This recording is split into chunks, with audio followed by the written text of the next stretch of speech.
Hi all. This is Nagarjuna. Welcome to my channel. మనం last వీడియోలో apostrophe గురించి చూసామండి. అపాస్ట్రఫీ అంటే అది ఒక సింబల్ అని, యొక్క అనే అర్థం వస్తుందని, కేవలం లైఫ్ ఉన్న వాటికే వాడాలని, కొన్ని ఎక్సెప్షన్స్ కూడా ఉన్నాయని చెప్పుకున్నామండి. అలానే ఈ అపాస్ట్రఫీని 2 రకాలుగా యూజ్ చేయొచ్చు. యొక్క అని ఒక మీనింగ్‌తో, కంట్రాక్షన్ చెప్పడానికి.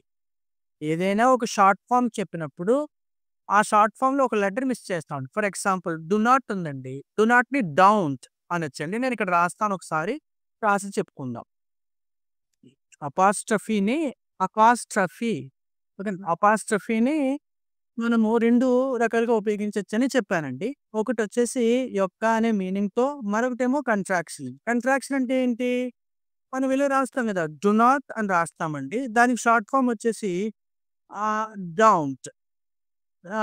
డోంట్ అంటారు. డోంట్. యాక్చువల్‌గా ఇక్కడ చూడండి, ఈ స్పెల్లింగ్‌లో DO2 NOT నోట్ ఏంటండి, 5 లెటర్స్ ఉన్నాయి ఇక్కడ. 5 లెటర్స్‌లో నేను 4 లెటర్సే రాసానిక్కడ. ఒక లెటర్ మిస్ చేశానండి. ఏం మిస్ చేశాను? ఓ అనే దాన్ని మిస్ చేశాను. ఎక్కడైతే ఒక లెటర్‌ని మిస్ చేశానో అక్కడ ఈ సింబల్ పెట్టేశాను. దాన్నే కంట్రాక్షన్ అంటారండి. ఇది కూడా అపాస్ట్రఫీనే. ఇది కూడా అపాస్ట్రఫీయే. కాకపోతే ఇక్కడ కంట్రాక్షన్‌గా పనిచేస్తుంది. యొక్క అనే మీనింగ్‌తో కాదు. ఓకేనా? ఆ విషయం చెప్పుకున్నామండి. అలానే ఇంకోటి కూడా చూద్దామండి. ఆహ్, మళ్ళీ coming to the point here, మళ్ళీ నేను చెప్పనివ్వండి ఒకసారి. 'రవీస్ బుక్'. రవి యొక్క పుస్తకం. రవి యొక్క పుస్తకం అండి. అంటే ఎప్పుడు కూడా ప్రతిదానికి అపాస్ట్రఫీ పెట్టడం కుదరదు కదా! మరి కొన్నింటికి పెట్టకూడదు అంటున్నారు కదా! వాటికి సంబంధించి ఏం చేయాలి? అప్పుడు ఓఎఫ్ అనే మాటని ఉపయోగించుకోవాలండి. ఆఫ్‌ని ఉపయోగించుకోవాలి. ఆఫ్ అన్నా కూడా యొక్క అనే మీనింగ్ వస్తుందండి. ఇక్కడ చూడండి, 'రవీస్ బుక్'. రవి యొక్క పుస్తకం. కరెక్ట్ అండి sentence. Word. 'The book of Ravi'. Ravi యొక్క పుస్తకం. అంటే 'రవీస్ బుక్‌ని' ఇలా కూడా రాయొచ్చు. ఓకేనా? ఈ ఆఫ్‌కి ఎలాంటి రూల్స్ లేవండి. లైఫ్‌లెస్ థింగ్స్ అయినా, లైఫ్ థింగ్స్ అయినా ఏదైనా ఆఫ్ పెట్టుకోవచ్చండి. 'Tiger's leg'. పులి యొక్క పాలు. కరెక్ట్ అండి. వ ఎందుకంటే టైగర్ అనేది లైఫ్ ఉంటుందని, దాని యొక్క కాలు గురించి చెప్తున్నాం కాబట్టి apostrophe runs. Excuse. 'The leg of the tiger'. చూడండి, అదే అపాస్ట్రఫీ బదులుగా ఇక్కడ ఆఫ్ పెట్టాను. 'The leg of the tiger'. Tiger యొక్క కాలు. నెక్స్ట్ అండి. 'The chairs leg'. చూడండి, ఇది రాంగ్ అని రాసాను చూడండి బ్రాకెట్స్‌లో. ఎందుకు రాంగ్ సార్? కుర్చీకి లైఫ్ ఉండదండి. ప్రాణం ఉండదు. సో, దానికి అపాస్ట్రఫీ ఉపయోగించకూడదు. అప్పుడేం చేయాలి? అప్పుడేం చేస్తాం మనము? The leg of the chair. ఈ ఆఫ్‌ని ఉపయోగించుకుంటాం. The leg of the chair. కుర్చీ యొక్క కాలు. కరెక్ట్ అండి. The laptop's cover. చూడడానికి కరెక్ట్ ఏమో అని అనిపిస్తుంది. ల్యాప్‌టాప్ అనే దానికి లైఫ్ లేదు. ల్యాప్‌టాప్ అనేది లైఫ్‌లెస్ థింగు. సో సో, కాబట్టి ఇక్కడ ఏం చేయాలి? ఇలా ఉపయోగించకూడదు. అందుకనే రాంగ్ అని రాశాను నేను. అప్పుడేం చేయాలి? ఆఫ్‌తో సరిపెడదాం దాన్ని. The cover of the laptop. The cover of the laptop. అంటే ల్యాప్‌టాప్ యొక్క కవర్. నెక్స్ట్ అండి. The shirts colour is nice. Shirt యొక్క కలర్ చాలా బాగుంది. కరెక్ట్ అనిపిస్తుంది. కానీ రాంగ్ అండి. ఎందుకు రాంగ్ అండి? ఈ షర్ట్‌కి ప్రాణం లేదు. ప్రాణం ఉన్న వాటికి అపాస్ట్రఫీని ఉపయోగించకూడదని చెప్తున్నాము. ఏంటండి? షర్ట్‌కి ప్రాణం లేదు. ఇలా ప్రాణం లేని వాటికి, లైఫ్‌లెస్ థింగ్స్‌కి అపాస్ట్రఫీ పెట్టకూడదని అని చెప్తున్నాము. అందుచేత మీరు దాన్ని అప్పుడు ఏం చేస్తానంటే ఆఫ్‌తో రాస్తాం. The colour of the shirt is nice. ఆ షర్ట్ యొక్క కలర్ చాలా బాగుంది అని చెప్తున్నాం. ఇలా కరెక్ట్ అండి. అయితే రైట్. ఇంకోటి చూద్దామండి. ఇక్కడ నేను కొన్ని రాసాను చూడండి. This book is horse. అందరూ హెరస్ అని చదువుతున్నారండి. అలా కాదు. This book is hurts. అంటే ఈ ఈ పుస్తకం ఆమెది అని అర్థమండి. ఇక్కడ అపాస్ట్రఫీ పెట్టారు. హర్ అంటే ఆమె, అపాస్ట్రఫీ పెట్టారు కాబట్టి ఆమె యొక్క సరిపోయిందని అనుకుంటా. రాంగ్ అండి. ఇది రాంగ్. ఇది ఎందుకు రాంగో చూద్దాం. This book is hurts. Wrong అండి. మళ్ళీ రెండోసారి రాసాం. This book is hurts. ఏంటంటే దిస్ బుక్ ఈస్ హర్స్. అందరూ హెర్స్ అని రాస్తున్నారు. హెర్స్ అని చెప్తున్నారు. కానీ ప్రొనౌన్సియేషన్ ఏంటంటే, ఎప్పుడైనా ఇక్కడ ప్రొనౌన్సియేషన్ గురించి మాట్లాడుకుందామండి. ప్రొనౌన్సియేషన్ గురించి కూడా మాట్లాడుకోవాలి అప్పుడప్పుడు మనము. ఇక్కడ ఎక్కడైనా ఇంగ్లీష్ పదం చివరన ఎస్ లెటర్ వస్తే ఎస్‌ని ఎస్‌లా కాకుండా జాలా చెప్పాలి. Brother, brothers, father, fathers, mother, mothers, hers, H E R S E hers, hers కాదండి. అవర్సు, దెయిర్సు ఇలా కాదు. హర్స్, దెయిర్స్, ఆర్స్ ఇలా చెప్పాలి. Coming to the topic here, coming to the point here. This book is hers. This book is hers. అంటే ఎందుకు sir wrong ఇది? ఇక్కడ apostrophe పెట్టారు. కరెక్టే కదండీ! అపాస్ట్రఫీ పెట్టమన్నారు కదా! ప్రాణం ఉంది కదా! అది కాదండి. ఎందుకు రాంగో నేను చెప్తా. దిస్ బుక్ ఈజ్ హర్స్ ఇది కరెక్టా? ఇది కూడా రాంగ్. ఇది కూడా ఇక్కడ కూడా అపాస్ట్రఫీ ఉంది. అపాస్ట్రఫీ ఉంది. This book is hers correct ఏంటండి? ఎందుకు కరెక్టో చూద్దాం. This house is ours apostrophe ఉంది. రాంగ్ అటండి. దిస్ హౌస్ ఈజ్ ఆర్స్ దీనికి కూడా అపాస్ట్రఫీ ఉంది. ఇది కూడా రాంగ్ అట. This house is ours correct ఏంటండి? ఈ ఇల్లు మాది అని అర్థం. అయితే ఏంటంటే ఒక టాపిక్ చెప్తానిక్కడ. ఇది ఈ అపాస్ట్రఫీ చెప్పినప్పుడు ఈ టాపిక్ ఎందుకు తీసుకొచ్చారు సార్ మీరంటే నేను చెప్తాను చూడండి. కొన్ని పొసెసివ్ ప్రొనౌన్స్ అంటాను. అందరూ పొసెసివ్ అంటున్నారండి. పొసెసివ్ కాదు పొసెసివ్. పొసెసివ్. Possessive pronouns. ఇక్కడ కూడా అంతేనండి. ఎస్ చివరన వచ్చింది. ఎప్పుడైనా ఎస్ చివర కనపడితే ఆ ఎస్‌ని జాలా చెప్పాలి. Possessive pronouns. ఇక్కడ చూడండి కొన్ని ప్రొనౌన్స్ రాశాను. ఐ నేను, మైన్ నాది. మీకు తెలుసండి. ఏవి పొసెసివ్ ప్రొనౌన్స్ అండి. ఇంకో రైట్ సైడ్ రాశాను కదా! ఇవన్నీ కూడా పొసెసివ్ ప్రొనౌన్స్ అండి. లెఫ్ట్ సైడ్ రాసినవి సబ్జెక్టివ్ కేస్ ప్రొనౌన్స్ అండి. ఐ నేను, మైన్ నాది. నాకు తెలుసండి ఇది. అంటే ఇది మాకు తెలుసు సార్ అంటారు మీరు. ఓకే. తెలుసు ఇది కరెక్టే. ఇది బానే ఉంది. నెక్స్ట్ చూద్దాం. వి మేము, మనం. వి అంటే ఏంటండి?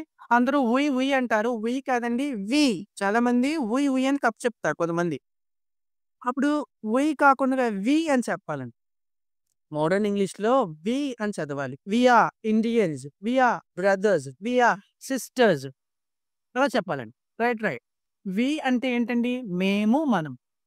హెచ్ఓయూఆర్ఎస్ ఆస్ ఏంటండి? ఇదొక పొసెసివ్ ప్రొనౌన్ అండి. అంటే దీని అర్థం ఏమిటి? మాది, మనది. దీనికి అపాస్ట్రఫీ లేదు. అపాస్ట్రఫీ అక్కర్లేదు. ఓకేనా? ఆస్ అంటేనే మాది, మనది అని అర్థం. ఇంకా అపాస్ట్రఫీ అక్కర్లేదు. నెక్స్ట్ అండి వైఓయు యు. వైఓయూఆర్ఎస్ యోస్. చాలా మంది యువర్స్ అని చదువుతారండి. వైఓయు అని ఎలా చదవాలి ఫస్టు? యో. ఎందుకు యో అనాలి సార్? ఆర్ ఉంది ఇక్కడ. ఆర్ ముందేమో యు ఉంది. ఏదైనా ఒక పదం చివరన ఆర్ కల్పిస్తూ ఆర్ ముందు గనుక ఏదైనా వావెల్ ఉంటే ఆర్‌ని సైలెంట్ చేస్తాం. Brother, sister, actor, doctor, senior, junior ఇలా చెప్తాం. ఇలాగే వైఓయూఆర్ యో. మరి దానికి ఎస్ కూడా పెట్టాం గదా! ఎస్ పెట్టినప్పుడు ఎస్‌ని ఎలా చేయాలి? జెడ్ లాగా చదవాలి. యోస్. వైఓయూఆర్ఎస్ యోస్ అంటే ఏంటి మీనింగు? నీది, మీది. దాని అర్థం ఏంటండి? నీది, మీది అని అర్థం. నెక్స్ట్ అండి. టీహెచ్‌ఈవై దై. చాలా మంది దే అంటారు. దే కాదు దై. వాళ్ళు, వీళ్ళు, వారు, వీరు, అవి, ఇవి. తెలుగులో అన్నీ ఉన్నాయండి. ఇంగ్లీష్‌లో మాత్రం ఒకటే పదం. దే అంటే ఏంటండి? వాళ్ళు, వీళ్ళు, వారు, వీరు, అవి, ఇవి. వస్తువులు కూడా దే అనొచ్చండి. ఇవి చాలా బాగున్నాయి. They are nice. ఓకేనా? ఇలా చెప్పొచ్చు. అయితే ఇది సబ్జెక్టివ్ కేస్ కదా! దీనికి పొసెసివ్ కేస్ దెయర్స్. వాళ్ళది, వాటిది. ఇక్కడ రాయలేదు. వాళ్ళది, వీళ్ళది, వాటిది, వీటిది, వారిది, వీరిది. అన్ని రకాలు అదేనండి. దెయర్స్ అంటే ఏంటండి? Possessive pronoun. వాళ్ళది, వీళ్ళది అని అర్థం. దానికి తోడు మీరు ఇక్కడ ఇంకొక అపాస్ట్రఫీ పెట్టక్కర్లేదు. తర్వాతండి. హి అతను, ఇతను, వాడు, వీడు. అతను, ఇతను, అతడు, వాడు, వీడు. అన్నిటికి ఇదే. హిస్ అతనిది, ఇతనిది. షీ నెక్స్ట్ అండి. షీ ఆమె, ఈమె. హర్స్ చూడండి ఇక్కడ. హర్స్ అంటే అర్థం ఏంటండి? ఆమెది, ఈమెది అని అర్థం. ఆమెది హర్స్ అంటేనే ఆమెది, ఈమెది అని అర్థం. మళ్ళీ ఇంకా అపాస్ట్రఫీ పెట్టక్కర్లేదు. Last one. ఇట్ అది, ఇది. ఇట్స్ అది సారీ. ఇట్స్ అంటే దానిది, దీనిది. ఇట్స్ అంటే ఏంటండి? దానిది, దీనిది. రైట్. ఇక్కడ కూడా అపాస్ట్రఫీ పెట్టకూడదు. ఒకవేళ అపాస్ట్రఫీ పెడితే ఏంటి ఇక్కడ ఇట్స్. ఓకేనా? కొన్నిసార్లు పెడతా ఉంటామండి సార్. మరి అదేమవుతుంది అంటే గనక ఇట్ అండి. ఆ! ఇట్ ఈస్ తెలుసు కదా! ఇట్ హాస్ ఏంటండి? ఇట్ హాస్ కూడా తెలుసు కదా! వీటిని షార్ట్ ఫార్మ్‌లో రాయాలంటే కంట్రాక్షన్ తీసుకురావాలంటే ఇలా రాయాలి. ఇట్స్. ఓకేనా? ఇట్స్ అంటే అర్థం ఏమిటండి? ఇట్స్ అంటే అర్థం ఏమిటి? ఇట్ ఈస్ అయి ఉండొచ్చు. లేదా సందర్భాన్ని బట్టి, కాంటెక్స్ట్‌ని బట్టి ఇట్ హాస్ అయినప్పుడు. సార్ మీరు చెప్పారు. యెస్ వస్తే యెస్ లాగే పలకాలి. యెస్ లాగా పలకకూడదు. జాలా పలకాలని చెప్పారు. ఇప్పుడేమో ఇట్స్ అంటున్నారు. ఆ! చాలా సార్లు పలకాలి. కొన్ని సార్లు మాత్రం యెస్‌ని యెస్ లాగే పలకాలని చెప్పా. చాలా సార్లు అంటే ఎప్పుడెప్పుడు సార్? అన్నింటికి యెస్‌ని జాలాగే చదువుతారు. చివరన ఎప్పుడు యెస్ వచ్చినా జాలాగే చదువుతారు. మరి కొన్నింటికంటే ఎప్పుడైనా టీతో ఎండ్ అయినప్పుడు దాని పక్కన యెస్ వస్తే యెస్‌ని యెస్ లాగే చదవాలి. నాకు అర్థం కాలేదు సార్. మళ్ళీ చెప్పండి సార్. ఓకేనా? ఎప్పుడైనా ఈ యెస్ లెటర్ అనేది ఇంగ్లీష్ పదం చివరనొస్తే యెస్‌ని జాలా చెప్పాలి. Brother, brothers, fathers, mothers, papers. అయితే మరి ఇట్స్ అంటున్నారు మీరు. ఆ! టీ తర్వాత ఏదైనా ఒక పదం టీతో ఎండ్ అవుతూ, టీ తర్వాత యెస్ వస్తే యెస్‌ని సాలా చదవాలి. ఇదొక సందర్భం. రైట్. నెక్స్ట్ అండి. ఇప్పుడు చూడండి ఈ పొసెసివ్ ప్రొనౌన్స్‌తో కొన్ని ఎగ్జాంపుల్స్ చెప్పాను చూడండి. ఇట్ ఈస్ మైన్ కరెక్ట్ అండి. అది నాది. ఇట్ ఈస్ ఆర్స్ అది మాది. ఆర్స్ అంటే మాది కదా! దీనికి అపాస్ట్రఫీ పెట్టక్కర్లే. దిస్ బుక్ ఈస్ యోర్స్ ఈ బుక్కు లేదా ఆ బుక్కు నీది. లేదా మీది. యోర్స్ అంటే నీది అని అర్థము, మీది అని అర్థం. సో 2 కరెక్టే. This book is yours. Next అండి. My air my hair is very fine. నా జుట్టు చాలా బాగుంది. యోర్స్ ఈస్ మచ్ థిక్‌గా. మీ జుట్టు చాలా మందంగా ఉంది. యోర్స్ అంటే మీది అని అర్థం. నెక్స్ట్ అండి. ఇక్కడ చూడండి మీరు సాధారణంగా లెటర్స్ అంటే ఎగ్జామ్ పాయింట్ ఆఫ్ వ్యూలో లెటర్స్ రాస్తుంటారు. Formal letter, ah, personal letters, different types of letters we have. అలాగే ఈమెయిల్ పెట్టేటప్పుడు గాని, చివర్లో ఇలా కొన్ని సందర్భాల్లో ఇలా రాయాల్సి ఉంటుంది. అంటే కొంతమంది తెలియక ఇలా పెట్టేస్తూ ఉంటారు. Yours sincerely. అపాస్ట్రఫీ పెట్టారు చూడండి ఇక్కడ. రాంగ్ అండి. అక్కర్లేదు. ఎందుకు అక్కర్లేదు? యోర్స్ అంటేనే మీ యొక్క లేదా మీది అని అర్థం. మళ్ళీ ఇంకో అపాస్ట్రఫీ పెట్టక్కర్లేదు. ఇది పొసెసివ్ కేస్ ప్రొనౌన్ అండి. So, yours sincerely wrong. Yours sincerely apostrophe పెడితే ఏంటండి? రాంగ్ అయిపోతుంది. నెక్స్ట్ అండి. Yours faithfully. Yours faithfully apostrophe ఉంది కాబట్టి రాంగ్ అండి. యోర్స్ ఫెయిత్‌ఫుల్లీ కరెక్ట్ అండి. యోర్స్ ట్రూలీ అపాస్ట్రఫీ ఉంటే రాంగ్ అండి. Yours truly correct. ఓకేనా? నెక్స్ట్ చూడండి. దిస్ కార్ ఈస్ నెక్స్ట్ ఏంటి? This car is theirs. ఈ కారు వాళ్ళది. ఏంటి? ఇలా అండి. ఓకేనా? ఏం చెప్పుకున్నామండి?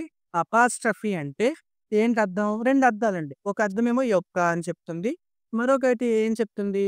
కంట్రాక్షన్ చెప్తుందండి. ఎప్పుడైనా షార్ట్ ఫార్మ్ చేయాలంటే do not, does not, have not, has not, is not, are not వీటికి షార్ట్ ఫార్మ్స్ ఉన్నాయి గదా! Do not, don't, has not, hasn't, have not, haven't ఇలా షార్ట్ ఫార్మ్స్ చేసేటప్పుడు పైన చుక్కలా పెడతాం. ఆ చుక్కనే అపాస్ట్రఫీ అంటాం. ఆ అపాస్ట్రఫీ అంటే అక్కడ యొక్క అని మీనింగ్ కాదు. షార్ట్ ఫార్మ్ కంట్రాక్షన్ అని అర్థమండి. మరి అపాస్ట్రఫీ మరొక ఉపయోగం ఏంటి? మొట్టమొదటి ఉపయోగము యొక్క అని చెప్పడం కోసం. రవీస్ బుక్, సీతాస్ పెన్, ఒక రాముస్ వైఫ్ ఇలా. ఇది చెప్పుకున్నామండి.